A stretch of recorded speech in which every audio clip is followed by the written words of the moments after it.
to do that with me today, I have a good friend of mine. What the fuck? Just say your name. And to do that with me today, I have a very good friend of mine here. Toye. Sorry. I'm not supposed to just say Toye like that. Today we're going to be doing something. Toye, you can't put your hand like that.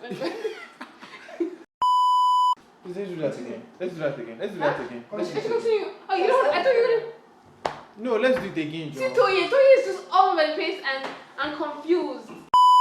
People smoke everywhere. You just come out on Fagbobi. My mother will slap that mouth you want to use as. Are you joking? Smoke. Yeah, and Shango we go.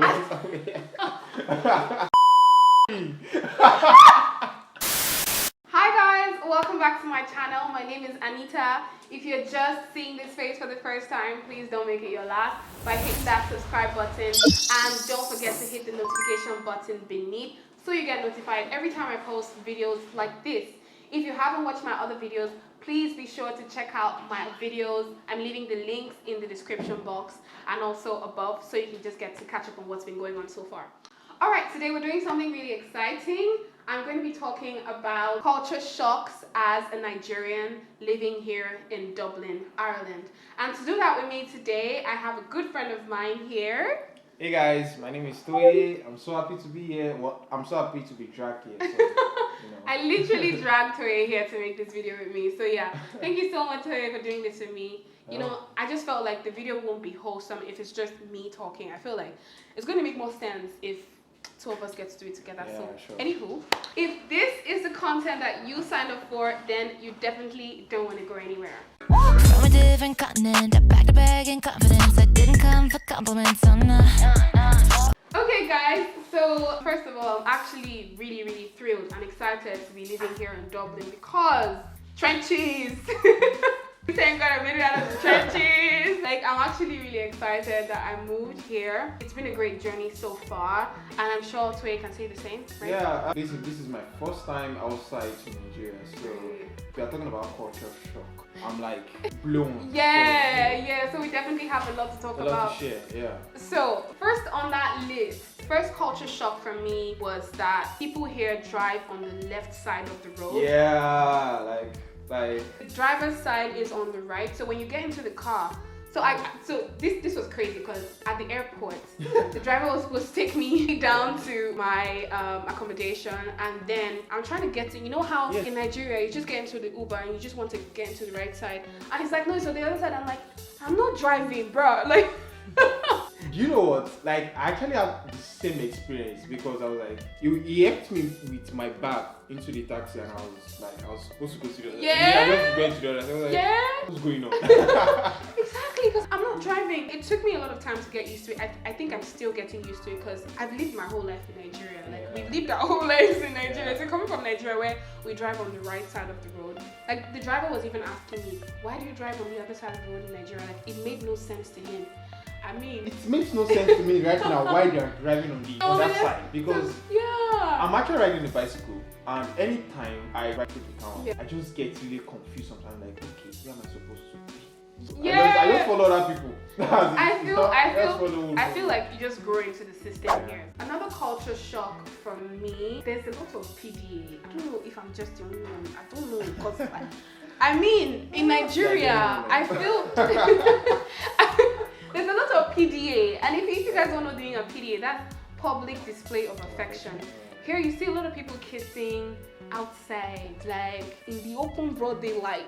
You see people kissing on the roads, like in the streets, in the parks, like they don't even hide. I'm waiting for a bus and two people beside me are kissing. I'm like, bro, what the fuck? I think for me, what actually like I think that for me was like the parents would actually kind of like know about it, and I'm like the parents might actually be there and they are kissing. I'm like, respect your mom now, respect your dad too. 2 + 2 is not equals 4 in my head right now at this point. Like in Nigeria, you dare not. You can't. The day you have a boss will be the kiss. They will just shout on you. To have girlfriend first of all, to have a boyfriend or a girlfriend in Nigeria that your parents know about, it's like. Talking about culture shock, I think the second day I went to the mall, in the hopes that I've like bought everything next thing, and that they'll just give me like a bag to pack everything. They don't give me a bag. Guys. I was like, where is the bag? I mean, like, you have to buy a bag.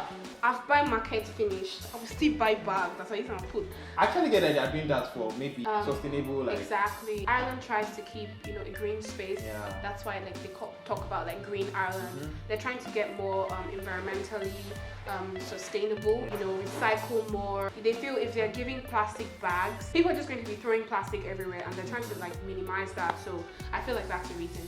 Another culture shock for me, I'd say, is the fact that people smoke everywhere. It was never like that in Nigeria for me. I'm not saying you don't randomly see people smoke, but they don't just come out. You just come out. Like, Bobby. you can even see your priest or like your Do you like understand? pastor smoking. Everybody smokes, like even children. Guy, even children. Vaping, like I'm looking at normal little stuff. kids, and then I'm like maybe this boy is 12, 11 years old and he's vaping. I'm like, what? Madam, you know it's not good to smoke. Come here. My mother will slap that mouse. You want to use that? Are you joking? Smoke. Yeah, sure, go, we go. My own experience was that I saw my lecturer smoking. Like I was coming inside, he was smoking before the break, before the class starts. And there's like nothing wrong with it. Yeah. And I was like, this is normal. Like They don't hide it. Like they don't hide it. Like everybody so smokes. so in the middle of the like class, they give us a break. If you are like 12 hours, Yeah, I know that break. They'll be like, okay, like an hour in between, just take a 5 minutes break. And then it's actually a smoke break. It's a smoke break. Like, even my classmates, like they'll go outside and then they're smoking, and I'm like, okay, like what is going on? Everybody smokes in Ireland, like everybody smokes in Dublin, so that was a culture shock for us. Let me think. Another one for the food. Yeah. First of all, if you're coming from Nigeria to any European country, or like you're just basically Japan, basically, and you don't carry your food stuff, see, if I'm holding my ear. If you know you want to leave Nigeria and just travel abroad, better throw away all those clothes in that bag and pack food stuff. Throw, you see all those stupid clothes, throw them away. You see food stuff because I've been seeing the nice delicacies on TV. Everything is so nice, and I'm like, I will chop if I eat it. Like, actually, still the same thing. It looks nice, but when you taste like this. You wish for your salmon, for your pounded yam bag, for your jollof rice. Please bring it. It's like, where is amala? I swear, I really need amala. Like, there's sometimes just leave the food on the table. Like, their own tongue is different from our own because I don't know how they can adjust to not having something that tastes, spicy or nice. Yeah, exactly. Sometimes they tell you food is spicy, and then you're tasting your food and you're like, where's the spice? Where's the spice? The other day, my boss actually took me to this restaurant with the rest of the team, and I had what's this thing called? That one is set up because I don't like going out indoors with them. So you're not gonna embarrass yourself, you get? Yeah, I actually tend to embarrass myself, so it's not. Let me know if I'm meeting you, like I can embarrass myself. Like we actually went to this really nice restaurant, and then I had prawn burrito or prawn something, and then it was like spicy, and I'm like, yay, spice! And I'm tasting, I'm like, what's spicy? King spice. I'm sorry, what? King spice. Where is the spice? Like, they don't really eat spicy food around here. Then again, because I'm really used to like how the other stuff there when you are like in the restaurant and stuff. So when I go out with my friends, whatever they order, I just say okay, I'll have the same because I don't know how to because they just say, do you want the falafel with the falafel? I'm like, what are you saying?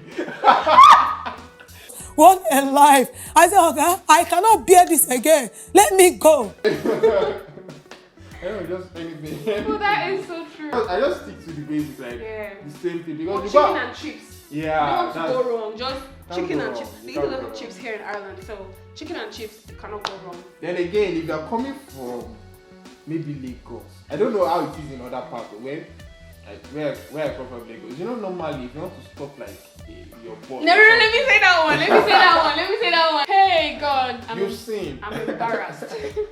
I am embarrassed. Are you not ashamed of yourself? Are you not embarrassed? This is really embarrassing. The first time I ever got on a bus here, I thought I was going to just dive into the ground and just be going from there because the shame. You know how in Lagos, like in Nigeria generally, and not just Lagos, anyway, just get to a stop and you just do like this. Driver, stop, chicken. Or more.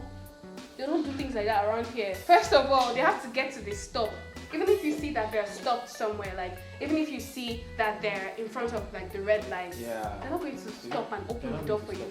So like I just came out because I think that day I was trying to go to UCD, and like I was coming from the hostel I was in. So I just asked them around, oh, how do I get to? Okay, I think you're going to take the bus 46 a.m. I'm like, okay, cool.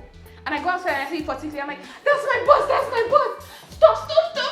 Oh my god. First of all, the guy was actually stopped at the red light because like it was red light here. And see me thinking he was actually stopping because of me. And then I was just knocking because he was like, guy, don't you see me? Open the fucking door. He wasn't opening it, and then I think he finally opened the one at the back. Come into the bus, I sit down, and I'm probably waiting for someone to ask me for money because you know how the conductors, you know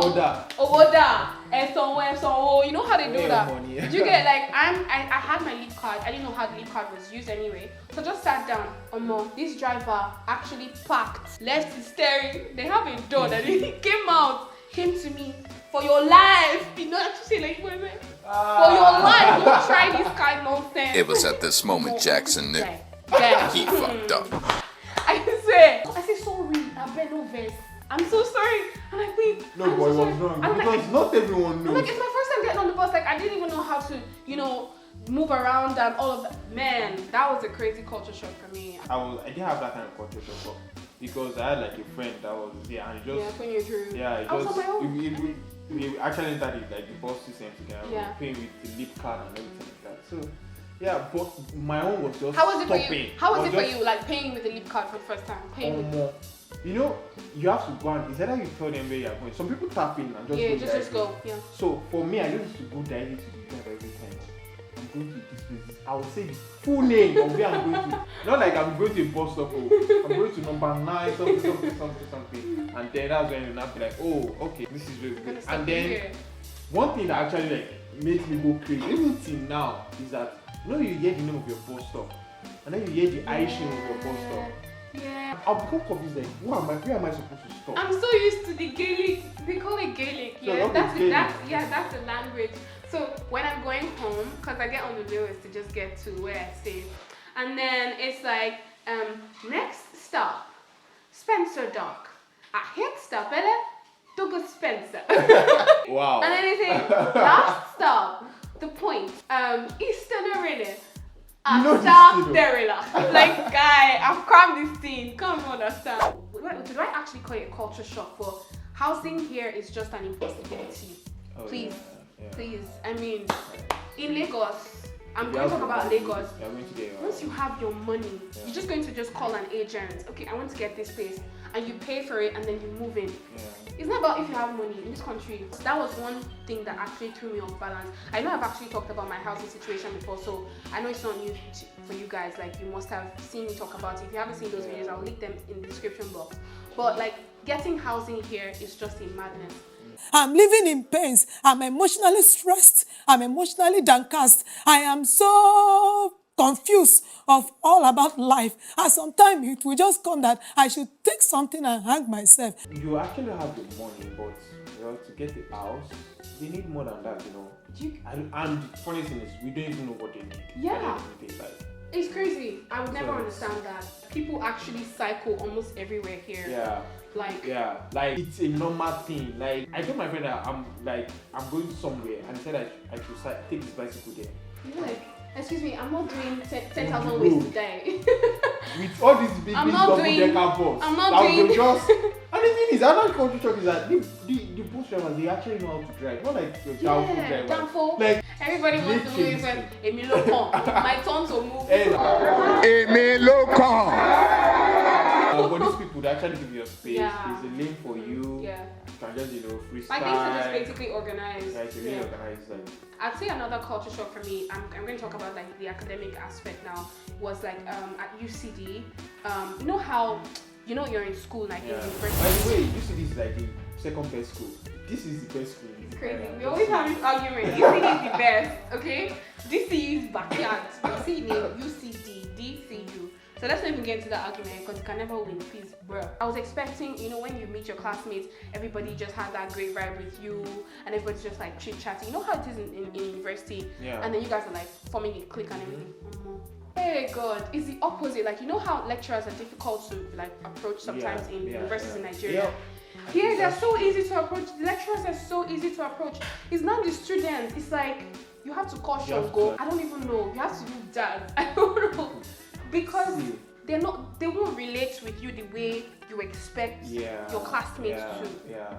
Though sometimes it just depends on maybe the people. Because I actually have like a small class, so basically everyone is like. So I think because the class is very small, everyone is kind of really happy to get along. You know, they kind of like get along fine, but you know it could be better. I'm just saying though. Yeah. So it's just like, and then the lecturers like first day already. I'm like, they are already sharing their contact. Which one is that one? That one is not possible now in Nigeria. I can remember one day a friend of mine received a grade in class, and it was not like okay for her. She said she was going to message it. I was like, hey, just collect it like that. I was like, just collect it like that. Don't try to or else can just end up bad for you. But the lecturer was actually like, oh yeah, this is what you did, this is what you did right, this is what you did wrong. I like that even. This one is not culture shock, this one is weather shock. Oh please! This table you are shaking! This table you are shaking! Hey, number one. Let me tell you something. You are going to try to get all those yaba mate, yaba jumper, cardigan and everything like that. Sweater. Okay, I'll just advise you just get one. You get it. Or else, if you come here thinking that one will block the cold. Yeah, my friend Ofori told me the same thing. Anita, don't bother getting too many jackets. You're going to come here and get jackets. I'm like, what's she saying? Like, dude, there's jackets in Yaba. I'll just go buy one in Yaba market and I'll be fine. Dublin weather is bipolar. I'm not even joking. Bipolar. It just change it for you. You see how it's sunny like this? 2 seconds, you can start seeing rain. That's how mad this weather is. You be outside like this, next thing you start raining. It's crazy. So like, you just have to be prepared. Sometimes in the morning, like I don't even know what to wear because I'm like, okay, do I wear like warm clothes or do I wear clothes? So sometimes you might have to like keep a scarf in your bag if you're trying to wear something warm because you see that breeze. But like that breeze. That one again. That breeze from the Marine Kingdom. You can't tell me anything. You see that devilish breeze. That one is another mad element. Like, that devilish breeze. It can be. Breeze. It can be. Have you seen breeze carrying people before? It can be 16 degrees, right? It can be really warm, and then you see the breeze. The breeze will be carrying 6 degrees. If you do like this, 6 like, degrees. If you're fighting against the No, it's that is crazy. to learn some kind of nonsense. You don't want to be embarrassed because of the breeze. So you be guiding yourself. Because everybody's chill. Like everybody's chill. used You'll be to walking it. normally. Or you just be like. Sometimes, and it's not even just that. Like sometimes I'm shaking. Like I'm so cold and I'm literally shaking, but I don't want the next person to look like shaking. Yeah. I'm using big girl. And they use big girl. They shake. They move. They go. Around was it October? So it just got dark like 4 p.m. Yeah. I was in class that day. 4 p.m. I was in class that I was like, are you guys seeing me? Is it only me? I had to like look out with my friends. What's going on here? Dark. Do you know what time it is, guys? Do you know what time? It's currently right now. It's 7:30 p.m. and it's literally like this till like 10. Yeah. I'm not even joking. It's like this because it's summer. So in Nigeria, you know we're all used to from 6 o'clock. Everywhere don't dark. You don't know whether to, you don't know what to do because it's like, do I go home? Do I not? When you're seeing the sunlight, you still feel like, oh no, there's still time. The day is still young. Sunlight is so good. Before you just check. For 10 p.m. Before you check, you see past 9, you see 10 o'clock. Like how? So basically, like those were the major culture shocks that we had moving here to Dublin. If you're also in Nigeria living in Dublin, please share your experiences with us. I personally love to meet and know what you guys have experienced.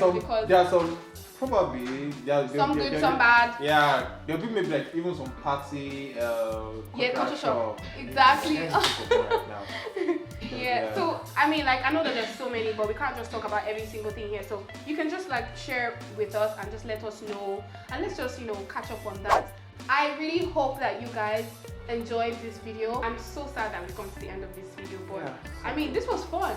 Yeah. This was, the only should do this. thing missing was wine, because I should have had like a glass of wine throughout this talk. I mean, just to help things move to the next level. So anyway, guys, thank you so much for watching. I hope you enjoyed this video. Please don't forget to subscribe if you haven't already done so, and don't forget to leave wonderful comments because I'm going to be reading. Also check out my other videos because I'm going to leave them in the description box and I'm going to link them above. I'll see you guys soon, but till then, au revoir. I always say au revoir, but anyway. Bye for me. You go see. Bye guys.